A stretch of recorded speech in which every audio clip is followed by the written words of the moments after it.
Ndagusuhuje mukunzi wacu ari nako naguha ikaze Unique N Radio ishakira ukumbi ry'amakuru yizewe mu Rwanda ndetse no hanze y'u Rwanda. Mu gitondo cyo kuri uyu wa gatandatu tariki ya 20 Nyakanga 2024 hazindutse havugwa inkuru y'icamugongo, inkuru yababaje abantu benshi cyane.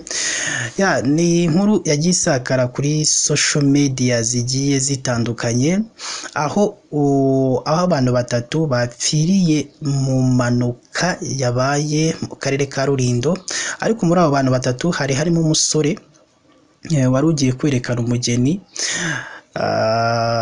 Uyu musore wari ugiye kwerekana umugeni nawe ari mu bishwe n'iyo mpanuka, kandi mu minsi yashize cyangwa weekend ishize nibwo bari bakoze ubukwe n'uwo mugeni. Rero bari basubiye mu rugo bagiye kongera gusura famiye zabo, ariko nyine bageze mu nzira nyine nk'uko bamwe mu baturage bayivuza babonye impanuka, bavuze ko wagira ngo ni nk'umwaku cyane n'imitongero y'abantu bo muri bene wabo babatongereye kugira ngo bakore iyo mpanuka. Rero icyo nkusabye nyabona nuko wadushyigikira ukareba munsi y'aya makuru yacu, urabona ijambo subscribe cyangwa se abone, utukandaho n'akazugira kaza nako gakandeho. Icyo gihe uzaba ushimangiye yuko ugiye kujya uba uwa mbere mu kubona amakuru ya KN Radio tugenda tubagezaho umunsi ku munsi.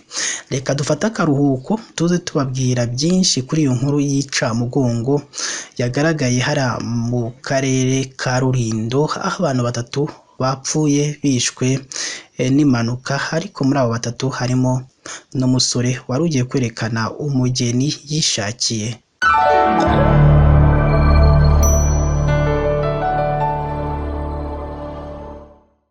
Reka nongere mbahe ikaze iyi Unique N Radio ishakira ukumbi ry'amakuru yizewe mu Rwanda ndetse no hanze y'u Rwanda. Rero turagusaba utarakoze subscribe ko wayikora nonaha kugira ngo ujye uba uwa mbere mu kubona amakuru ya KN Radio tugenda tubagezaho umunsi ku munsi. Ni inkuru y'icamugongo rero, aho abantu batatu barimo umusore wari ugiye kwerekana umugeni bishwe n'impanuka, abandi 4 barakomereka bikabije. Iyi nkuru y'icamugongo yabaye kuri wa 19 Nyakanga 2024 ahagana ku isaha y'isa 7 n'igice ahazwi nko ku Kaje Vuba mu murenge wa Narabana ku muhanda Kigali Gicumbi. Habereye impanuka yakuyemo abantu batatu, abandi 4 barakomereka bikabije. Ni impanuka yatewe n'imodoka yo mu bwoko bwa Mercedes Benz Actros yaturukaga mu karere ka Gicumbi gatuna yerekeza mu mujyi wa Kigali. Ikaba yari itwawe na Salimini Charles ukomoka mu gihugu cya Kenya. Yagonganye n'imodoka ya Toyota Picnic yari itwawe na Nzakiraryari Japhet wahise ubura ubuzima ubwo iyo mpanuka yari imaze kuba. Umwe mu babonye iyi mpanuka yavuze ko yaturutse ku burangare bw'umuntu wari utwaye iyi modoka ya Toyota, kuko yasanze mu mukono iyi kamyo yagerageje guhunga ariko bikaba iby'ubusa, bikarangira zigonganye, umwe muri bo ahita hatakariza ubuzima. Amakuru avuga ko iyo modoka yari irimo Munyemana Emmanuel wari wakoze ubukwe vuba muri weekend yashize, akaba yagiye kwerekana umugeni wabo mu karere ka Gicumbi mu murenge wa Rushaki. Akaba yari kumwe n'abamuherekeje bavuye mu karere ka Bugesera. Abapfuye cyangwa babuze ubuzima muri iyo mpanuka ni umushoferi wari utwaye Picnic witwa Nzakiraryari Japhet, Eric utamenyekanye andi mazina ye, ndetse na Munyemana Emmanuel.